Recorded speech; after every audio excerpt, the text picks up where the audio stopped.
പെട്ടിൻ്റെ ഉള്ളിൽ എന്താണെന്ന് നിങ്ങൾക്ക് ലാസ്റ്റ് വരെ ഈ വീഡിയോ കണ്ടാൽ മനസ്സിലാവും. ആദ്യം തന്നെ ഈ വീഡിയോയിൽ കാണുന്ന പോലെയുള്ള പേപ്പർ എടുത്തതിന് ശേഷം ഞാനൊരു ബട്ടർഫ്ലൈ ആണ് അതിൽ വരച്ചു കൊടുക്കുന്നത്. പിന്നീട് അത് കട്ട് ചെയ്തെടുക്കുന്നുണ്ട്. പിന്നെ ഇതിൽ ഞാൻ ഒരുപാട് ബട്ടർഫ്ലൈസ് ഉണ്ടാക്കുന്നുണ്ട്. അതെല്ലാം ഇതിനാവശ്യമല്ല. ഞാനതിൽ നിന്ന് 3 ബട്ടർഫ്ലൈസ് മാത്രമേ ഈ ഒരു ക്രാഫ്റ്റ് ചെയ്യാൻ യൂസ് ചെയ്യുന്നുള്ളൂ. ബാക്കിയുള്ള ബട്ടർഫ്ലൈസ് കൊണ്ട് ഞാൻ വേറൊരു ക്രാഫ്റ്റ് പ്ലാൻ ചെയ്തിട്ടുണ്ട്.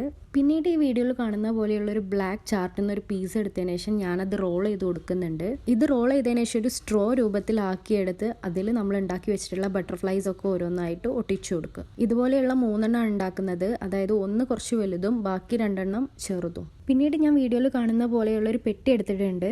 ഈ പെട്ടിയുടെ മുൻവശത്തും അതുപോലെ തന്നെ ബാക്ക് സൈഡിലും ഞാൻ ഒരു A4 പേപ്പർ എടുത്തതിന് ശേഷം അത് ഇതുപോലെ കട്ട് ചെയ്തിട്ട് ഒട്ടിച്ചു കൊടുക്കുന്നുണ്ട്. ഇനിയിപ്പോൾ ഇതുപോലെയുള്ള പെട്ടികൾ ഇല്ലാത്തവരൊട്ടും വിഷമിക്കേണ്ട ആവശ്യമില്ല. ഞാൻ കുറച്ച് മുമ്പേ ചെയ്തിട്ടുള്ള ഒരു വീഡിയോയിൽ ഫ്രെയിം ഉണ്ടാക്കുന്നുണ്ട്. അതുപോലെ ഒരു ഫ്രെയിമിലും ഈ ഒരു ക്രാഫ്റ്റ് ചെയ്യാവുന്നതാണ്. ഇനി ഈ പെട്ടിയുടെ മുൻവശത്ത് ഇതുപോലൊക്കെ ഡിസൈൻ ചെയ്തതിന് ശേഷം നമ്മൾ തൊട്ട് മുമ്പ് ഉണ്ടാക്കിയിട്ടുള്ള ഓരോ സ്ട്രോയും ഇതിൽ വെച്ച് കൊടുക്കുക. ഇനി നിങ്ങൾക്ക് വല്ല സജഷൻസോ കാര്യങ്ങളൊക്കെ ഉണ്ടെന്നുണ്ടെങ്കിൽ ഡെഫിനറ്റ്ലി അത് കമൻറ്റിൽ രേഖപ്പെടുത്തുക. അപ്പോൾ ഈ ഒരു ക്രാഫ്റ്റ് ഇഷ്ടപ്പെട്ടിട്ടുണ്ടെന്നുണ്ടെങ്കിൽ do like, comment and subscribe.